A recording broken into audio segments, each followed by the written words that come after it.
Truth Espresso, episode 160. Face it, we all would rather sleep in this morning. That's why God gave us espresso, to kickstart our zombified corpses into hyperdrive. And now, giving your mind and soul the morning shot of truth it craves.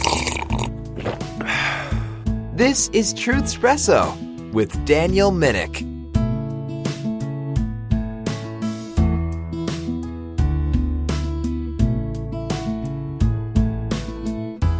Well, hello, everybody. Welcome to another exciting episode of Truth Espresso. And I'm continuing and concluding a series of episodes asking the question, is Jesus like Dr. Octopus?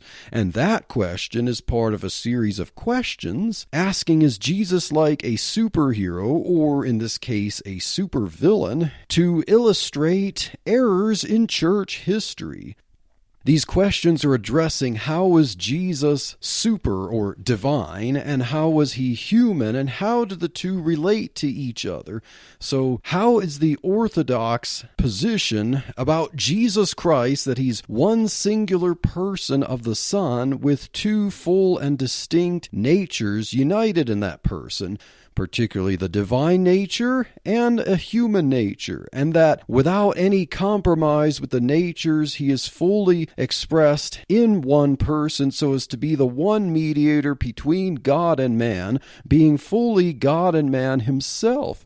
And each of the superheroes that we've asked about all expressed one particular error, all illustrated one particular error in church history that compromised one of those natures, or compromised the idea that he is one singular person, or compromised the idea that the Son is a distinct person from the Father, so compromising the Trinity.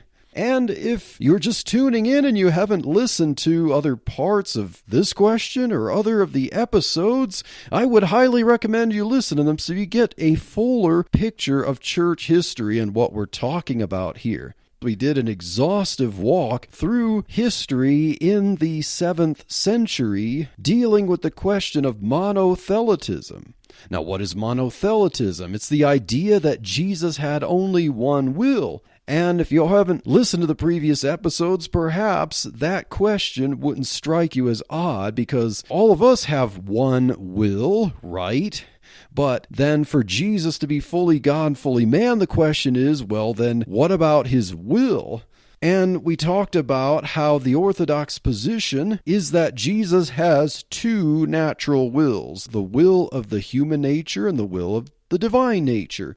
And we illustrated the problem of monothelitism by having Dr. Octopus, especially his incarnation in the movie Spider-Man 2 in 2004, in which there was an inhibitor chip so that Dr. Octavius, by his will, could control the super arms.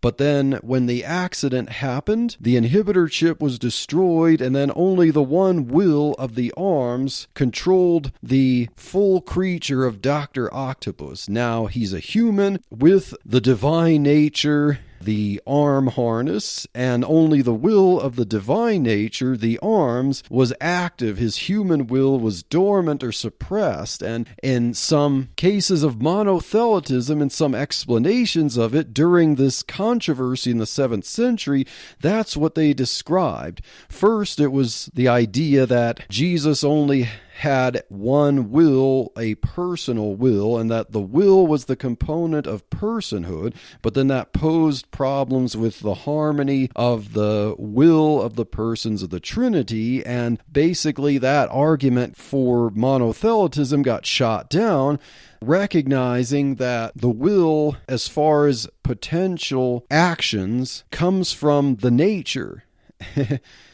So the Orthodox were able to disprove that, and then later on the argument for monothelitism was, well, yeah, we believe that he had two natural wills that existed in some sense, but only the divine natural will was active, and the human one was kind of like asleep or dormant. It just wasn't active. It wasn't being used. And that way they could have one will. So they kept inching closer to orthodoxy in some way without wanting to cave in, because there was a political desire for uniting the Byzantine Empire to make the Orthodox and the monophysites, those who believe that Jesus only had one fused nature, one divino-humano nature, trying to get everyone to be one big happy family and all pay taxes to the emperor, and to make sure that the empire is secure against threats of invasion from the Persian Sassanids or the Muslims, which was a new religion at this time. And we talked about the history of that on the last episode, and how the Third Council of Constantinople concluded, and how Pope Honorius I, or Honorius I, who was Bishop of Rome, who died about 40 years before the council, how he caved in to Sergius's explanation. Sergius was the Bishop of Constantinople, who along with Emperor Heraclius tried to propose a one energy or one will idea on the empire, and Honorius I in his letter said, "We confess that Jesus has one will." And we don't really know, it's speculation as to whether Honorius was knowingly complicit in a political compromise or whether he was confused, whatever. But as we shall see in this episode, there was not a lot of favoritism toward Honorius as the Orthodox position was defended. And we're going to see how this addresses the dogma of papal infallibility as it was developed in the Roman Catholic Church, especially as it was formulated and decreed at the First Vatican Council in the 19th century. But first, I want to look at why not monothelitism? Why was it only a political compromise? Why couldn't it be acceptable? And we did talk about that a little bit on the last two parts answering this question, but I really want to make the case strongly here that just like all of the other errors, it compromises substitutionary atonement. And that was always the question with every one of these Christological challenges. Every one of these questions is Jesus like this? Whether it was Arianism or Apollinarianism or Eutychianism or Nestorianism, whatever, the question is, how can that Jesus save me? Could he be my substitute? Because you cannot have truth about Jesus that can be, well, he could be like this, he could be like this. Those who would ask that question or would be willing to say, yeah, it doesn't really matter so much what he's like, the makeup, the identity of Jesus, are ones who likely haven't thought about the whole purpose of Jesus being here. They haven't likely thought deeply about substitutionary atonement. Because if you take substitutionary atonement out and Jesus came just to be a good moral example or be a good teacher or kind of buck the system in a way, and that, or his death was just some form of an expression of love, but it wasn't a penal action. It didn't actually pay for sins. And what does that really mean? That he has to be the perfect Lamb of God, an expression of how he's the perfect human, and that he has to be a substitute in every logical sense, in every scriptural sense necessary, then it really does matter who Jesus is. And you can't compromise that, because then you compromise substitutionary atonement. But for those who are willing simply to speculate, thinking philosophically, thinking metaphysically, avoiding the question of substitutionary atonement, but just trying to deal with the how of things. How does this work? Rather than why is it necessary, then they can be prone to errors. And so as we wrap up this discussion of the identity of Jesus by asking the question, is Jesus like any of these superheroes or the supervillain, Dr. Octopus? I present to you that the importance of Christianity, the questions that Christianity answers to the world, is always the question of what is true and why is that necessary. Christianity should not be driven by philosophy. It should not be driven by speculation and theorizing and meandering around in the metaphysical, just wondering, well, I can't believe something if I can't understand how it works. Christianity, the how it works, is one of those secret things that belong to the Lord our God. How it works is not for us to understand, or we don't hinge our beliefs on being able to dissect how something works metaphysically. Christianity simply explains what is true and why it's true, why it is necessary for this to be true. And so Jesus Christ, what is true is that he's one person with two natures, divine and human. Why that is true, why he came, why he has to be that way is substitutionary atonement. That is what Christianity is about. And when we start to get into, when we entertain in our minds that our belief in something requires us to understand the metaphysics of it all and how it must work, that can lead down the road to problems. Or, like in the case of this issue, whether we can believe something because it would be a good meet-in-the-middle compromise or unite an empire, that's never a good reason for faith. Faith is something that is held on to no matter what. It is the definition of reality. It is what must be true. And because we are not gods, we are not God, we are human, we are bound to God's rules. Whether we understand something in a metaphysical sense doesn't really matter. All that matters is whether we proclaim the truth. And what we can grasp is to explain what is true and why it's necessary, not to explain this is how humanity and divinity metaphysically function in one person. It's not for us to understand, it's only for us to proclaim and to explain why it's necessary that it be that way. So, substitutionary atonement. Why is monothelitism a compromise of substitutionary atonement? And I've read this passage before. I've actually read this passage dealing with the question of Apollinarianism because, as we shall see, monothelitism is like Apollinarianism light. It's kind of like a slimmed down form of Apollinarianism. And those who were Orthodox during this controversy in the 7th century recognized that and explained that and stated it. We will see. So if Apollinarianism is wrong for certain reasons, if monothelitism suffers from the same problems, then it's wrong for the same reason. It cannot be orthodox. It's not an acceptable formulation of the identity of Jesus Christ. So Hebrews chapter 2, verses 14 through 18, it says, "For as much then as the children are partakers of flesh and blood, he," referring to Jesus, "also himself likewise took part of the same."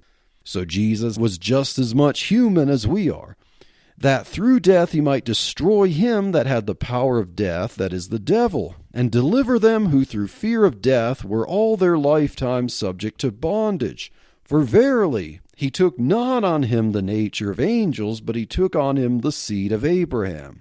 Wherefore in all things it behooved him to be made like unto his brethren, that he might be a merciful and faithful high priest in things pertaining to God, to make reconciliation for the sins of the people. For in that he himself hath suffered being tempted, he is able to succor or comfort them that are tempted. So this is a very clear passage that explains the incarnation of the Son, that he took on a full human nature. And I've explained this in previous episodes. The word there for took part, is a similar word that you also find a different form of it in Philippians chapter 2, the Carmen Christi, saying that he was taking the form of a servant. So Jesus, the Son, didn't lose any of his divinity. He simply added, he took on a full human nature. He took on, it says here, flesh and blood, describing the human nature. It says that he took on him the seed of Abraham. So Abraham didn't give birth to an alien or something that wasn't 100% human. And it says that it behooved him to be made like his brethren in all things, so that he can be a merciful and faithful high priest to make reconciliation for the sins of the people. There's a direct statement there that he had to be made like his brethren in all things so that he can pay for sins. And it says then, for or because that he suffered being tempted, he's able to comfort those who are tempted. So the incarnation was necessary for Jesus to suffer and be tempted. And that's part of the whole picture, the whole package, as it were, for him to be a substitutionary atonement and to pay for sins. And how could he be tempted if he didn't have a human will? And that's the question that the Orthodox proposed against the monothelites, the one-willers. Let's also look at Hebrews chapter 4 and verse 15. In the comfort here, comparing Jesus to Melchizedek here, it says, "For we have not an high priest which cannot be touched with the feeling of our infirmities, but was in all points tempted like as we are, yet without sin." So the reality that Jesus had to be tempted and to be an example and to not sin was that he had to be genuinely tempted by taking on a human nature, including the natural human will. He couldn't discard that. He couldn't ignore that. Just as Hebrews chapter 2 said that the incarnation was so that he could suffer and be tempted, that's what also makes him be able to be a high priest who can be touched with the feeling of our infirmities. And what example is it if Jesus were to just waltz onto earth just wearing a cloak of flesh and not actually experience human temptation? He was sinless, and that's how he can be our example. But, how could he be our example if he wasn't genuinely tempted along with us? Like the temptations of the human nature had no effect on him. It was just a mirage. It was just an act, as it were, that he was just acting through a flesh body, but he didn't have the full nature, including the will. That would not make him a faithful high priest. That would not be an example. That means he couldn't be touched with the feeling of our infirmities. He couldn't be tempted. Therefore, he couldn't be our substitute. Also, Hebrews. Yes, there's a lot of good passages about the incarnation in the epistle to the Hebrews. Hebrews chapter 5, verses 7 through 9 says, referring to Jesus, who in the days of his flesh, referring to his incarnation on earth before he ascended to heaven, who in the days of his flesh, when he had offered up prayers and supplications with strong crying and tears unto him that was able to save him from death, and was heard in that he feared. Though he were a son, yet learned he obedience by the things which he suffered, and being made perfect or complete, he became the author of eternal salvation unto all them that obey him.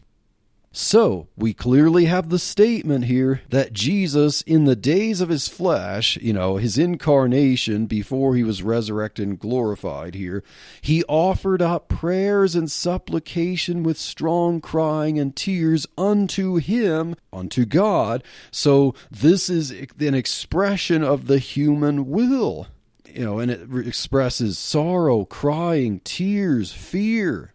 And prayers and supplication, once again, this is the human will in worship to God. And though he were a son, he learned obedience by the things that he suffered. So if he didn't have a human will, how could he learn obedience through suffering? And then in verse 9, when it explains that he became the author of eternal salvation, so being the author of salvation utterly depends on him having a human will. And now, let me read two quotes from Gregory of Nazianzus against Apollinaris, because monothelitism suffers similarly to Apollinarianism. And so, as Gregory of Nazianzus argued against Apollinaris, the Iron Man idea that Jesus just had a human body, but he didn't have a human nous, including a will or, mind or whatever. Gregory says, "For that which he has not assumed, he has not healed. But that which is united to his Godhead is also saved." So if Jesus lacked a human mind, then, according to Gregory's logic, he could not heal our mind. So that which is not assumed or taken upon him is not healed by his incarnation and atonement. And so, if Jesus didn't have a human will, then he could, at best, he could heal everything about us except our will. And Gregory points out how strange that would be, because he explains that, Eve first sinned in the will before she actually took part of eating the fruit. And the same with Adam. He had to will the idea first to partake with Eve before he actually committed the outward physical act of partaking. And so, if we don't have a healed will because Jesus didn't assume a human will upon himself, therefore he couldn't heal that human will, therefore he could not be our substitute if he could not heal our will, which really is important if you'd ask me or Gregory of Nazianzus. Gregory of Nazianzus also said, "But if he has a soul and yet is without a mind, how is he a man? For man is not a mindless animal." So, thinking of man as some brute beast without a will, Jesus didn't come to substitute for mindless beasts. He came to substitute for full human beings. And so if he didn't have a human will, he couldn't substitute for humans that have a will. He could only substitute for humans that don't have a will. They're just mindless beasts. And then we also have even statements from the Third Council of Constantinople, the decrees, statements from that explained the understanding of how monothelitism was similar to Apollinarianism. So a quote from the decree from the council, it says, "A heresy similar to the mad and wicked doctrine of the impious Apollinaris." So they recognize that. And in the last episode, I mentioned that Maximus the Confessor, who debated against monothelites, had read Gregory of Nazianzus and recognized that the monothelite compromise was a lot like Apollinarianism. And now here's some parts from what's called the Prosphoneticus to the Emperor. So kind of like a statement of findings from the council to the emperor. It says, quote, "For should we say that the human nature of our Lord is without will and operation, how could we affirm in safety the perfect humanity?" And it also says, "For how shall we call him perfect in humanity if he in no wise suffered and acted as a man?" So the statement recognized that without a human will, Jesus could not be fully human, and therefore he could not suffer as a man or act as a man, and that therefore he could not be our substitute. So I hope that this makes sense regarding substitutionary atonement and how important it is that Jesus has both the natural human will and the natural divine will, both of them fully intact in the two natures, in one singular person there. He's one person with two natures, therefore he has the two natural wills, divine and human, that are components of the respective natures, and that was absolutely necessary. It sounds like a complicated lot here, but from the verses we read, you could see that he had to have the full human nature with the human will for the incarnation to be genuine and complete, for him to suffer and be tempted, for him to be our substitute, and for him to heal our will by his atonement here. Ding dong! Jehovah's Witnesses. Ding dong! Mormons. Christian, are you ready to defend the faith when false religions ring your doorbell? Do you know what your Muslim and Jewish friends believe? You will if you get Andrew Rappaport's book, What Do They Believe? When we witness to people, we need to present the truth, but it is very wise to know what they believe, and you will get Andrew Rappaport's book at whatdotheybelieve.com. Now, for the second half of this episode, I want to get into something that this particular council raises. So, if you are Roman Catholic, or perhaps you know Roman Catholics, or at least you're aware of one of the dogmas of the Roman Catholic Church that has been around for over 100 years, about maybe close to 150 as of this recording. I forget the exact date, but it's around that. There's a dogma called papal infallibility.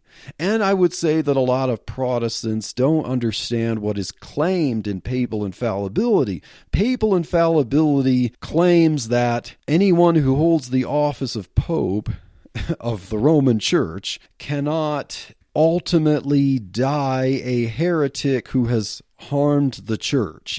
It's not that the Pope can't have any kind of personal sins to some degree, like he's not like perfect like Jesus, because, according to the claims of Rome, Peter was the first Pope and Peter had his faults. Peter denied Jesus, Peter was reconciled, and even after Pentecost, eventually you had Paul withstanding Peter, saying that Peter was living like a Gentile, but, this is Galatians chapter 2, Peter was not walking straight according to the truth of the gospel, and that's a pretty serious thing. So a pope could fall into error, but a pope could be reconciled, or, somehow there's some protection from the pope ultimately dying a heretic and spreading his heresy and destroying the faith of the church. So that's papal infallibility. It doesn't mean that the pope cannot sin or make mistakes or something like that. At least that's the way it's taught today. Now, what about Pope Honorius I? Now, of course, when I call him Pope, I'm only using the language of history and how he's referred to. So, Honorius, Bishop of Rome, if it makes you feel better. Bishops of Rome were called Pope at this time, but it did not, I would argue, mean the same thing as it did today, as if the Bishop of Rome were the leader of the whole church. Basically, he's the Pope of Rome, and the Bishop of Constantinople could be the Pope of Constantinople, and the Bishop of Antioch likewise, because there was a time, in the 4th century where you had Cyprian, Bishop Cyprian, who actually disagreed with Bishop Stephen of Rome. Cyprian was also called a pope, even though he never held an office as Bishop of Rome. So, the ancient term of pope, didn't mean in at least the first half of church history here, like, how it's used today as a term for the Bishop of Rome, and that it entails some kind of ultimate authority over the entire church. There was still political differences between the East and the West at the time of the Third Council of Constantinople, as there was, almost from the beginning of church history. And this is not to say that the Bishop of Rome was small potatoes here, because in the West, the most influential position would be the Bishop of Rome. So he ultimately had high clout in the Western region. And then in the Eastern, the Greek region, you had several popes, and, you had several bishops, the Bishop of Antioch and Constantinople and Jerusalem and so on. So even to this day, you have the different patriarchs in the Orthodox churches, the Greek Orthodox Church. They recognize kind of like a plurality of elders there, a consensus of bishops, but they don't hold to the idea that there's one bishop who is over the whole church. But the Roman Catholic Church does, because, you have the East-West split, and then Rome kind of goes off as its own church, and then the Orthodox churches are kind of their own church, and geography played a big part in this. So with the Roman Empire, you have one, big seat of Rome, and in the Eastern Empire, you have plenty of big seats there, with historically, as after Constantine set up a bishop of Constantinople, he created the city of Constantinople, made it elaborate, and then the bishop of Constantinople would get some authority, because in the 7th century here, with this controversy of monothelitism, Sergius I was Patriarch of Constantinople, and he was close to Emperor Heraclius. So the Bishop of Constantinople, during the time when the East and West were still considered part of one church, Constantinople was also a major source of religio-political power. Now, what about Honorius? Remember that I mentioned from the previous episode that Honorius sent letter to Sergius affirming the idea. He said the words, "We decree that Jesus, has one will."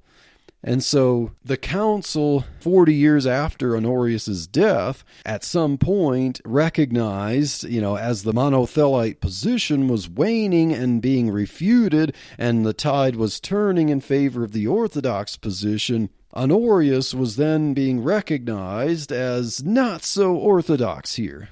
So let's look at some of the sessions, then some of the documents and statements, and I think you will notice a pattern here about Honorius. So in the 13th session of the council, several letters from Honorius were ordered to be burned, including the one from Honorius to Sergius. So we don't have the luxury now of being able to read those letters in full. But we know that he wrote a letter. We have what's quoted from it, that we decree that Jesus has one will.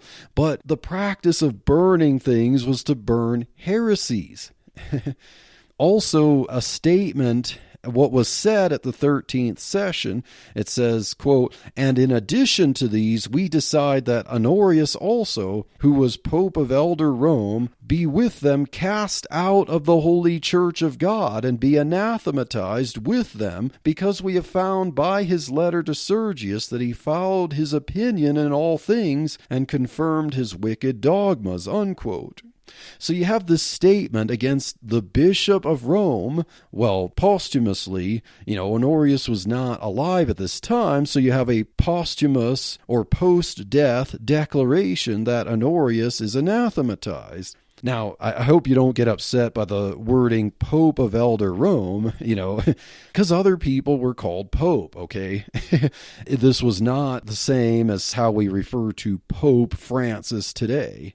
But also notice that it says Pope of Old Rome or Elder Rome. There's other statements like that. Rome at this time was called Old Rome because, after Constantine wanted the headquarters of the empire, basically moved from Rome to Constantinople, he deemed Constantinople New Rome, and then, Rome, the current city of Rome, was often called Old Rome.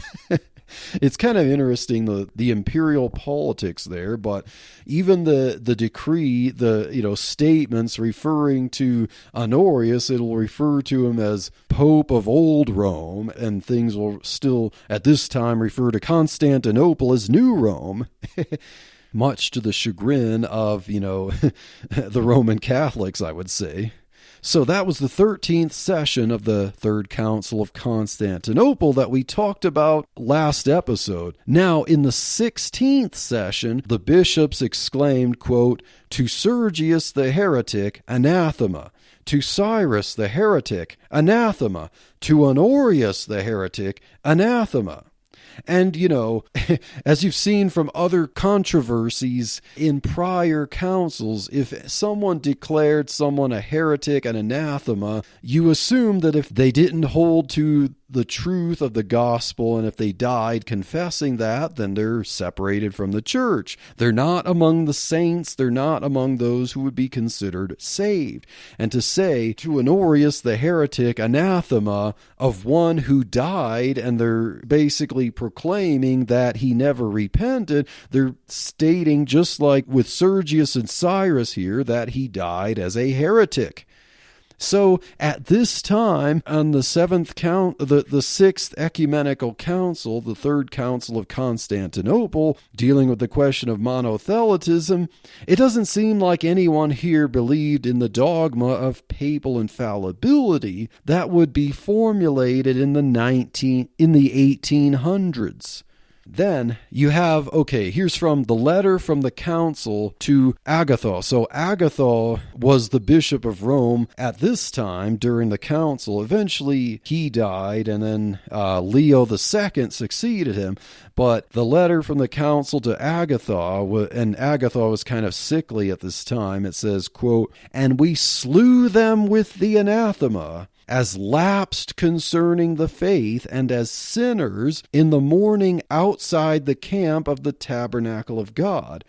And then continuing down further in the statement, "And their names are these: Theodore, bishop of Ferran, Sergius, Honorius, Cyrus, Paul, Pyrrhus, and Peter," unquote.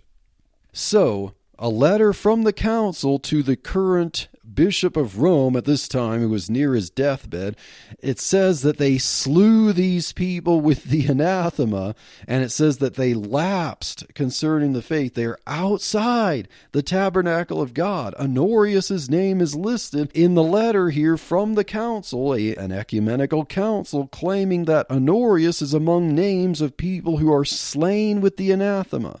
I don't see how you can claim papal infallibility here. Now, let's look at the decree, the official decree from this council. Here are some portions. Quote, "In this God-protected and royal city of Constantinople, New Rome." So I just want to throw that in there so I explain that at this time, the whole church, because of Constantine and the geography and the politics of the empire, they would refer to Constantinople as New Rome and Rome in Italy as Old Rome. Now, another part, having driven away the impious error. So, yes, indeed, they recognize that monothelitism was a serious error. Here's another quote, "And chasing away the impious doctrines of irreligion." Can you see that, they weren't really generous toward monothelitism here? Now, here's a quote from the statement itself, the statement of faith, the decree of the council mentioning Honorius, referring to the devil. Quote, "Having found suitable instruments for working out his will," we mean Theodorus, who was bishop of Ferran, Sergius, Pyrrhus, Paul, and Peter, who were archbishops of this royal city, and moreover Honorius, who was pope of the elder Rome, Cyrus, bishop of Alexandria, Macarius, who was lately bishop of Antioch, and Stephen, his disciple, has actively employed them in raising up for the whole church the stumbling blocks of one will and one operation in the two natures of Christ, our true God, one of the Holy Trinity," unquote. So the decree from an ecumenical council that the Roman Catholic Church recognizes says that the devil basically found a fit tool in Honorius. And now, I did quote referring to other things from the Prosphoneticus to the emperor, so basically a post-council letter from the council to the emperor. But here's what it has to say about Honorius. Quote, "But we cast out of the church and rightly subject to anathema all superfluous novelties as well as their inventors, to wit, Theodore of Ferran, Sergius and Paul, Pyrrhus and Peter, who were archbishops of Constantinople, moreover Cyrus, who bore the priesthood of Alexandria, and with them Honorius, who was the ruler of Rome, and he followed them in these things," unquote. So they cast out of the church and rightly subject to anathema Pope Honorius? What happened to papal infallibility? Also from this letter, quote, "Likewise, also that old man Polychronius with an infantile intelligence, who promised he would raise the dead, and who, when they did not raise, was laughed at," unquote. Yeah, I liked that part because I mentioned Polychronius, the monothelite priest, last episode, who during the council tried to claim that monothelitism is true and that he could prove it by raising the dead. I got a kick out of that part. He was laughed at. So now, here's the imperial edict. Once the Third Council of Constantinople, also known as the Sixth Ecumenical Council, the emperor, along with the approval of the bishops, wrote an imperial decree that was put on a building. It says, quote, "The heresy of Apollinaris, etc., has been renewed by Theodore of Ferran and confirmed by Honorius, sometime Pope of Old Rome, who also contradicted himself," unquote. So Honorius is mentioned there as confirming a heresy of the Apollinarians. So monothelitism is similar to Apollinarianism, which was also recognized as a heresy 300 years earlier. Now continuing, quote, "He," referring to the emperor, "anathematized all heretics, from Simon Magus, but especially the originator and patrons of the new heresy, Theodore and Sergius, also Pope Honorius, who was their adherent and patron in everything and confirmed the heresy, and ordained that no one henceforth should hold a different faith or venture to teach one will and one energy. In no other than the Orthodox faith could men be saved," unquote. So it sounds like they're clearly saying that Honorius, among others, they didn't hold to the Orthodox faith, and therefore they were not saved.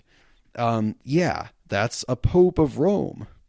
Now, the Trullan canons in 692, these were Eastern canons added kind of post facto to the decree of Constantinople III, because, unlike a lot of the other councils before, they had canons along with the decree, but Constantinople III only had their decree, so this, a few years later, added some canons to the council, the decree.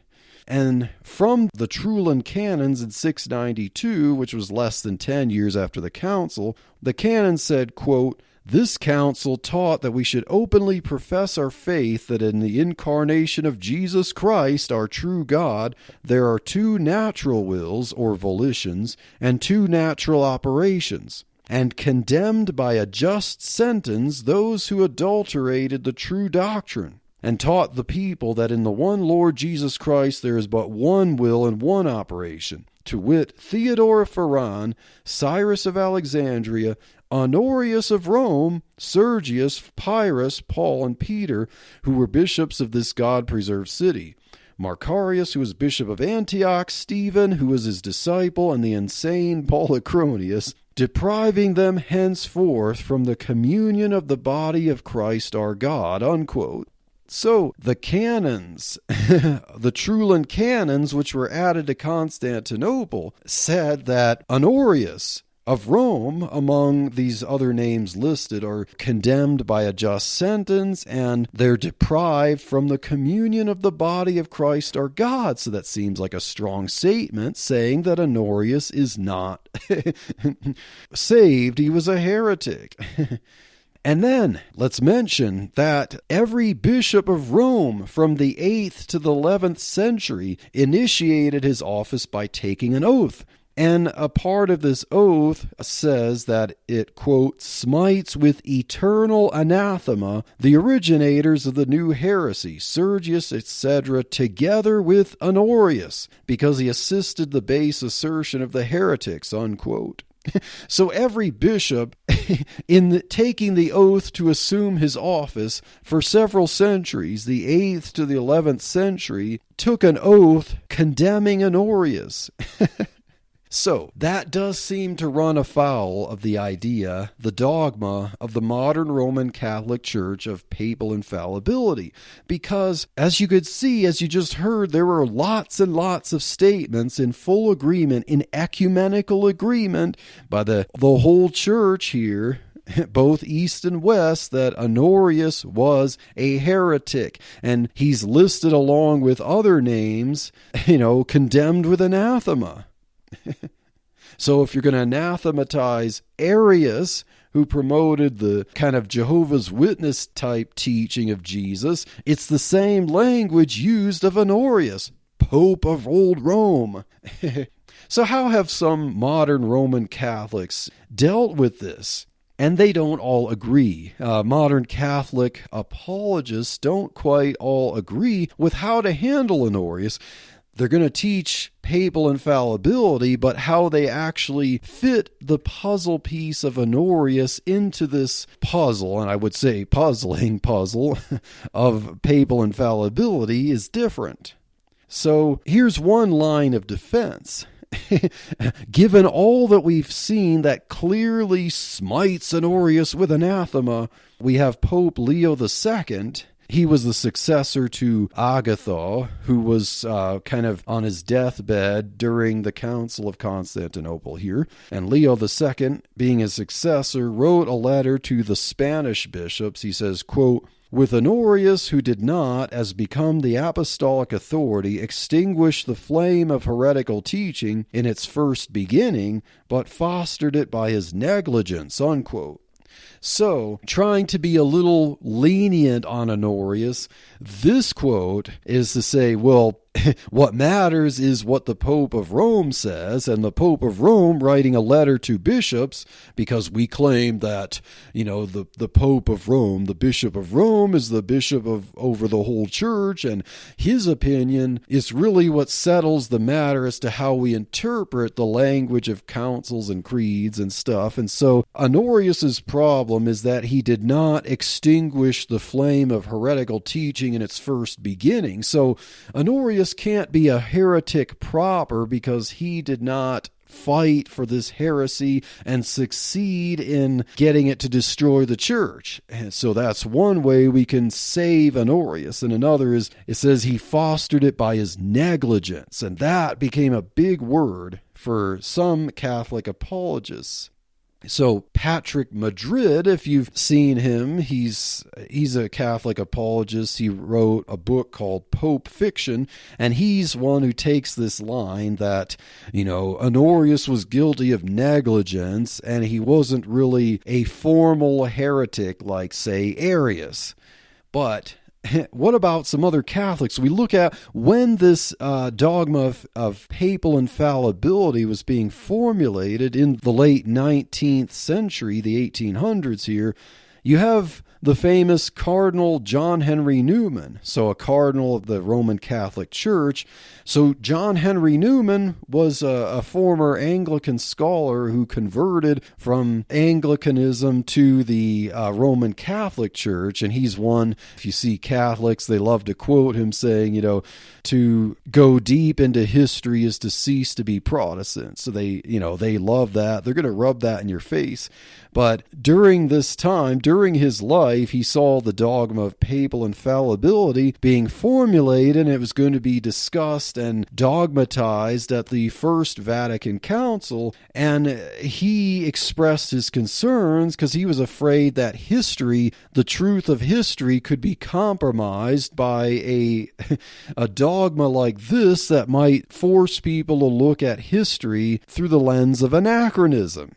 And we do indeed see that because at this time there was a bishop named Hefele who was a member of the Vatican Council, and he seemed to view history indeed through this lens of the dogma of papal infallibility, and he actually claimed that Honorius's letters were ex cathedra, or like an official statement addressing matters of faith and morals from the Pope as the Pope. So he said that Honorius's letters were indeed ex cathedra, and he actually said that the Third Council of Constantinople actually erred in anathematizing Honorius.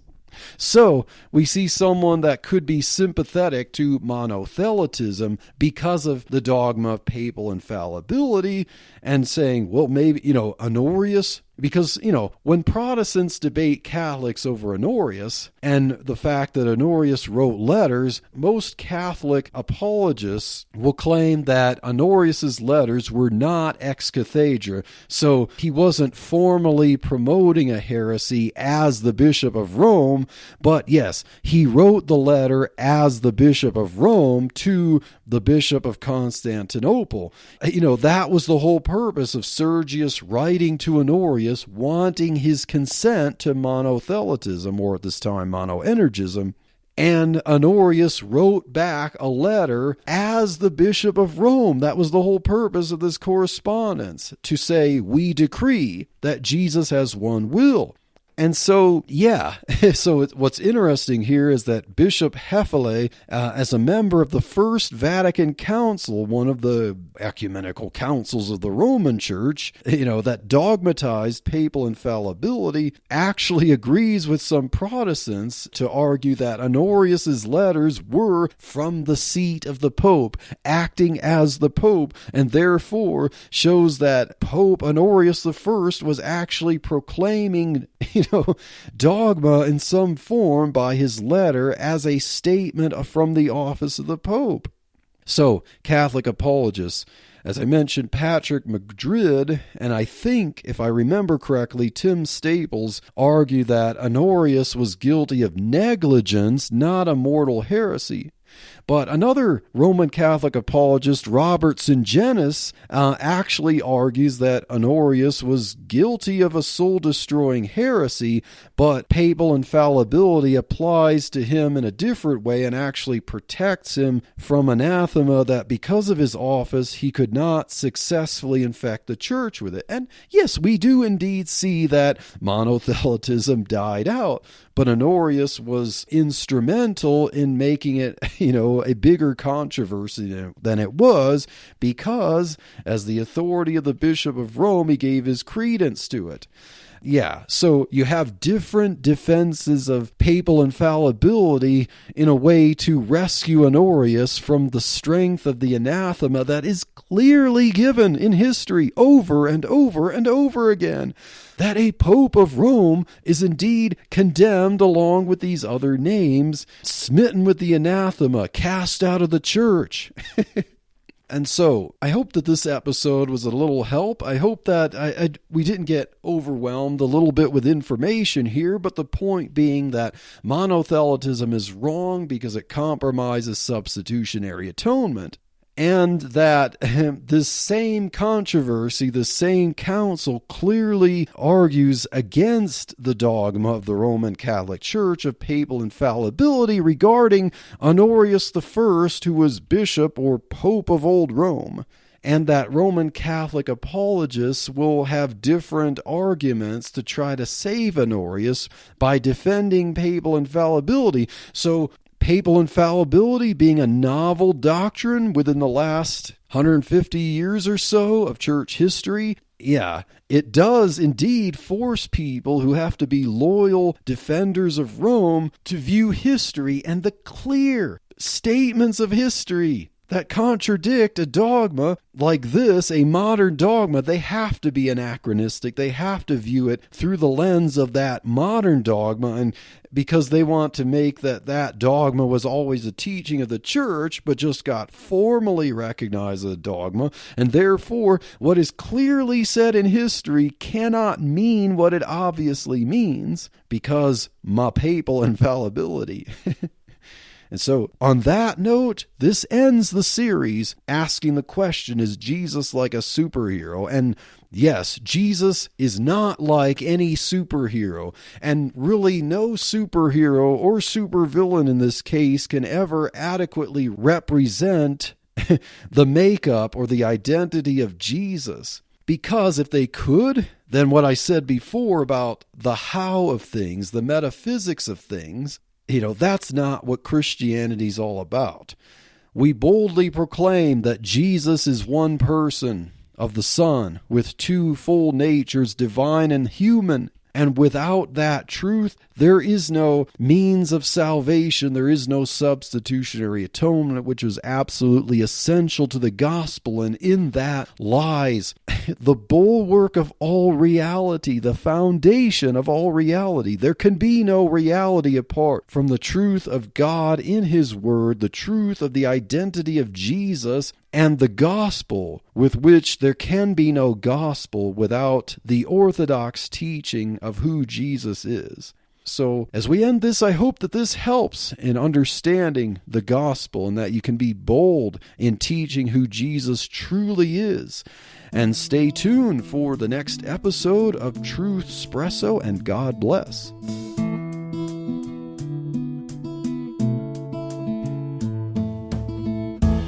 Thank you for waking up with Truth Espresso.